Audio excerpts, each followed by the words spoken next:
녹색전환연구소는 2023년부터 매년 그해의 주요 기후 이슈를 전망하는 포럼을 개최해 왔습니다. 다양한 분야 연사를 모시고 기후제의 중요성을 공유하고, 특히 올해는 다 알다시피 상반기에 이제 지방선거가 있어서 보다 넓은 지역에서 깊이 있는 논의가 필요하다고 판단을 했고, 서울에서 1000명 모으지 말고 전국의 6개 지역을 선정해서 포럼과 워크숍의 형태로 진행을 하고 있습니다.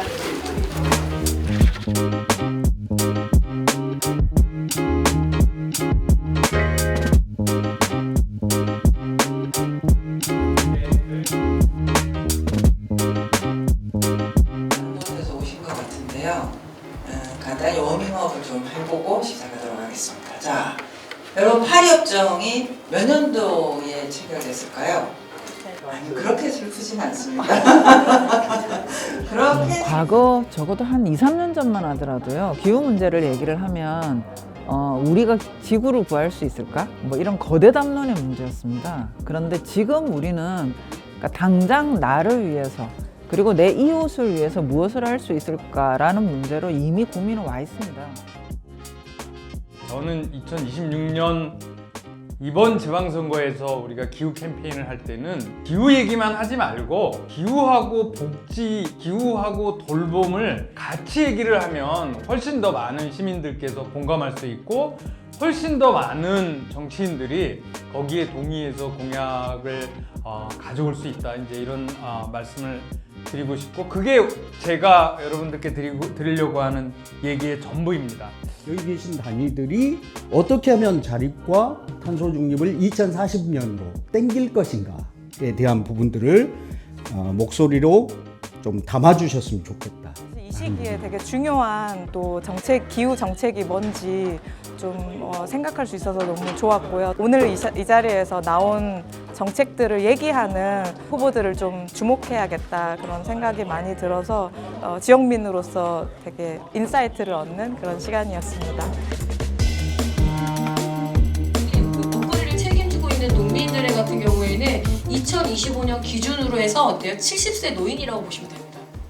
그럼 저희 강원도 지역은 기후 위기에 가장 직접적으로 영향을 받고 있는 지역입니다.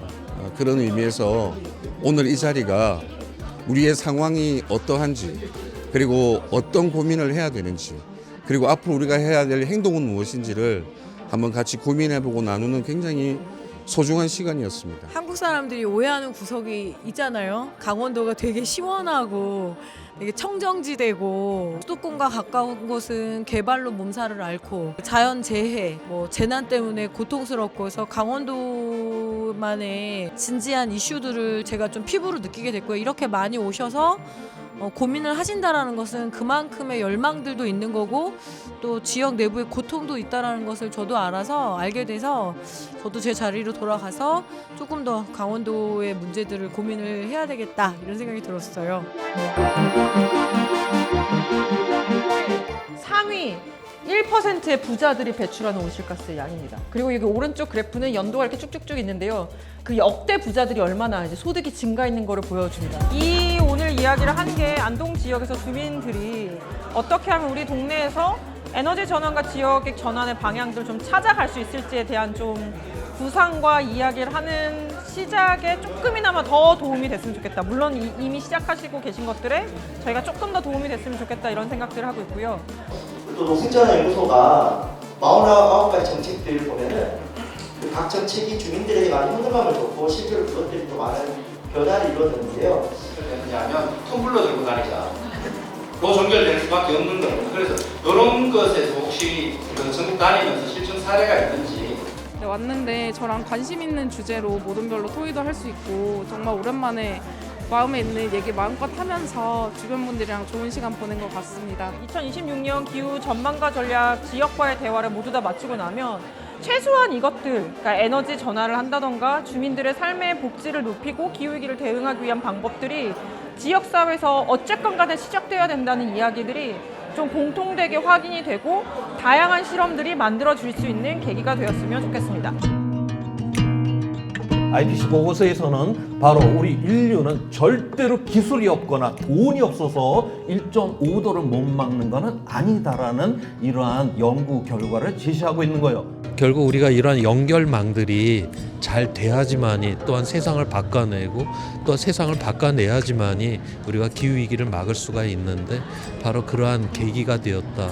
그런 측면에서 굉장히 좋았다. 그렇게 해서 여기고 있습니다. 전력시장이라고 부르는 경제적 범주에서 오로지 얼마만큼의 이윤을 창출할 수 있는가, 손해를 볼 수 있지 않은가라는 기준으로 전력과 관련된 모든 의사결정이 결정되어 왔습니다. 2050 탄소 중립으로 가는데 실현하는 데 있어서 비현실적인 그걸 달성하기 어렵게 만드는 공통적인 특징이 있었는지 아니 또는 대표적인 문제점이 무엇이 있었는지 그것에 대해서 말씀해 주시면 좋겠습니다. 왜 앞에 두 가지 기준보다 더 취약하다고 한 거를 경험하신 게 아닌가 싶은데요. 어떻습니까? 접근할 수 없는 그런 차원의 의사결정 구조에서 LNG를 더 짓기로 결정이 됐고 그 짓는 데 가장 큰 원인으로 작동한 것이 전력 수급의 안정성이었습니다.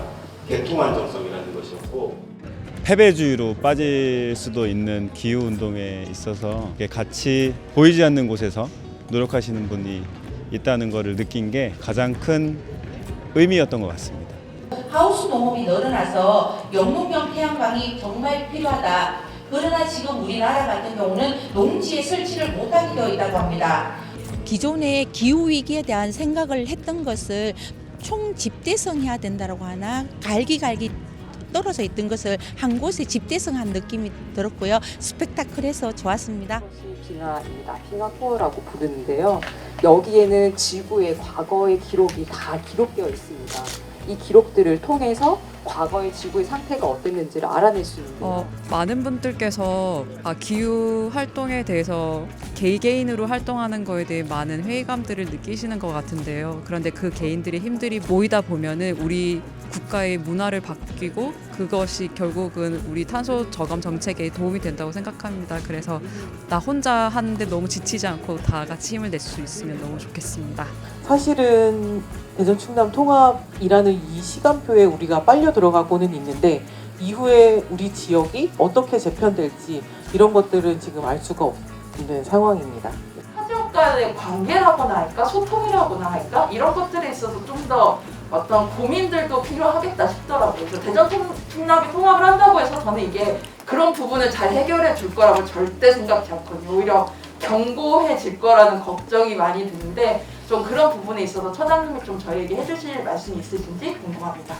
충남 논산에 사실은 일반 산단에도 지금 무기공장 들어오려고 했던 거를 주민들이 간신히 얼마 전에 하나 막아놨고 이미 여러 개의 무기공장이 들어와 있단 말이에요. 그리고 대전의 이장우 시장도 방위산업으로 대전의 지역경제를 세우겠다라고 호언을 하고 있는 상황이어서 오늘 오신 분들하고 또 눈 맞추면서 이런 얘기를 하면서 지역에 또 기후 문제를 이렇게 고민하시는 분들이 많구나 이런 생각을 했고 또 지역에서 이분들과 잘 만들어 가야 할 또 과제들 이런 것들도 좀 고민하게 되었습니다. 복지라든지 돌봄 그리고 이동권에 대해서 관심이 매우 많다라는 거를 알게 돼서 저희 같은 이제 사회적 경제나 그리고 또 정책 개발하는 팀에서도 매우 사실은 큰 도움이 됐을 것 같고요.